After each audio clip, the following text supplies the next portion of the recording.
नमस्कार मित्रमंडळींनो, आपल्या चॅनलवर नवीन असाल तर चॅनलला सबस्क्राईब करून घ्या. तर आजच्या भागामध्ये इकडे आता जी मंजू ते असतात, आता मंजू आणि सत्या दोघेजणं बाहेर गार्डनमध्ये दोघेजणं बोलत असतात. मंजू सत्याशी बोलत असते. सत्याने दाढी ते सगळं काही त्याचं काढून टाकलेलं असतं आणि तो त्याच्या रिअल याच्यामध्ये असतो लुकमध्ये आणि तो तिथे मंजूशी बोलत असतो. आणि आता ते दोघांचं बोलणं चालू असतं. मंजूला म्हणत असतो, वाघमारे आता आपल्याकडे उद्याचाच दिवस आहे, आपण आता लवकरात लवकर त्या आर्यांचा खरा चेहरा आहे ना सगळ्यांसमोर आणू आणि तेव्हा शांत बसायचं आता, असं म्हणत असतात. तर त्यांचं बोलणं चालू असतं आणि जी आत्याबाई आहे ती आत्याबाई आता नेमकं तिथे येते आणि ती म्हणते, ती बघते तर ती म्हणते, मेजर तुम्ही? हो मेजर, हे काय आहे? काय कपडे घातलेत तुम्ही असे? हो काय झालात तुम्ही? म्हणजे तू मेजर नव्हताच का? तर आता लगेच जी मंजू आहे ती म्हणते की आत्याबाई हे बघा, तुम्हाला माहीत नाही हे सगळं काय आहे, तुम्ही या सगळ्यापासून लांबच राहा. अहो तुम्हाला माहीत नाही आत्याबाई हे सगळं काय आहे.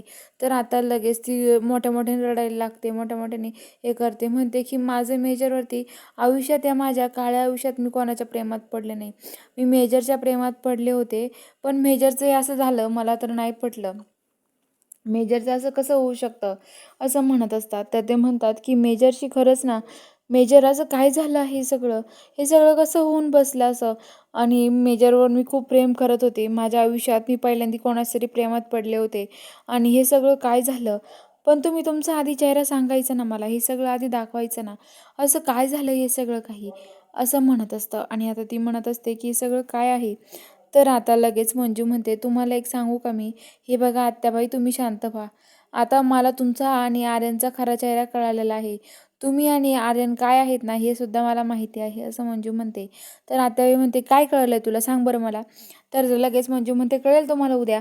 तर आता लगेच मंजू म्हणते, अहो आत्याबाई, तुम्हाला माहिती का, हा सत्या माझा नवरा आहे, तरी आर्यन माझ्यावर प्रेम करतो. त्याने मला फसवलं आहे आणि त्याने मला या सगळ्यात गुंतवलं आहे. मला नाही करायचं त्याच्याशी लग्न, पण बळजबरी तो माझ्यावर लग्न करतोय. तो सत्याला मारण्याचा त्यांनी प्लॅन केला होता. तर आता आत्याबाई म्हणते, हे सगळं असं आहे का? पण मला काहीच माहीत नाही यातलं, कारण की त्यांनी मला शूटिंगसाठी बोलवलं, ॲक्टिंगसाठी बोलवलं होतं आणि त्यांनी मला तेवढे पैसे पण दिले. त्यामुळं मी ॲक्टिंगसाठी तयार झाले आणि त्यामुळे मी ते घरात ॲक्टिंग करायला आले होते, असं आत्याबाई सांगते.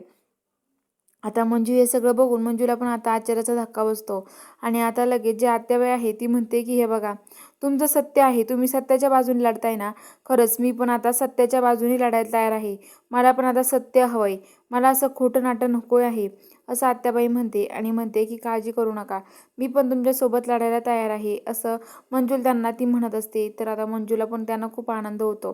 तर इकडे सत्य आणि मंजू आता दोघेजणं तिथून निघून जातात. तर इकडं जो आर्यन आहे त्याला बलमा आणि जो हे असतो जयदीप, बलमा आणि जयदीप दोघेजणं त्याला तिथे घेऊन येतात. बळजबरी त्याला दारू प्यायला लावतात, म्हणतात की चल उद्या तुझं लग्न आहे, आम्हाला पार्टी तरी दे. आणि बळजबरी त्याला दारू पाजतात, पण त्याला दारूची नशा चढतच नाही, त्याला काहीच नाही होत त्या दारूने. आणि तो तिथे बसून राहतो. त्याला आता विचारायला सुरुवात करतात, तुझं गाव कोणतं, तू राहतो कुठला, तुझ्या वडिलांचे नाव काय आहे, असं जयदीप प्रश्न विचारत असतो. तो आता मुद्दामून नाटक करतो दारू चढल्यासारखे. आणि आता तेवढं ते सत्य येतो आणि म्हणतो, काय रे, चढली की नाही याला दारू? तर ते म्हणतात की हो चढली सत्याला. हे बघ सत्यदादा, आता काही काळजी करायचं काम नाही आपलं. हे बघ, हे आता पूर्ण दारूच्या नशेत आहे. हा कधी नाव सांगतो ना काय माहिती. तर ते बलमा म्हणतो की सत्य चल आपण जाऊया तिथून. सत्य म्हणतो, चला तुम्ही इथून, आपण बघूयात कधी सांगेल सांगेल तो, बोलेल काहीतरी, असं म्हणतात आणि सत्यन तिथे निघून जातात. आर्यन म्हणतो, हे सगळं म्हणजे सत्य जिवंत आहे. आर्यनला पण आश्चर्य वाटतं.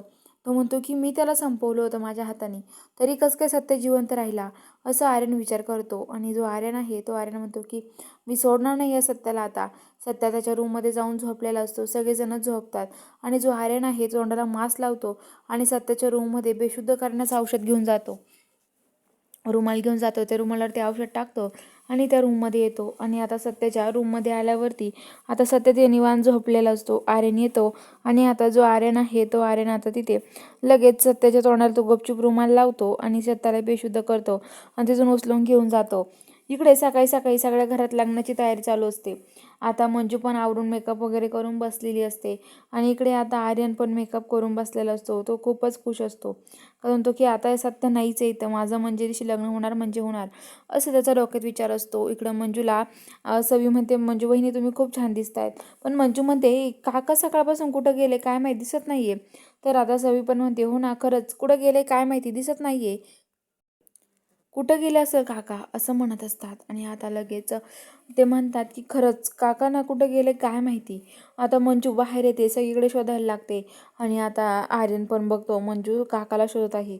तर इकडे आर्यन त्या माझ्याच्या गुंडांना फोन करून सांगतो.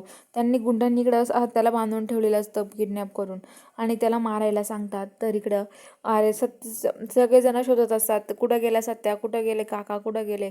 तर बघूया आता पुढील भागात नक्की काय ट्विस्ट असणार आहे. बघायला चॅनलला सबस्क्राईब करा.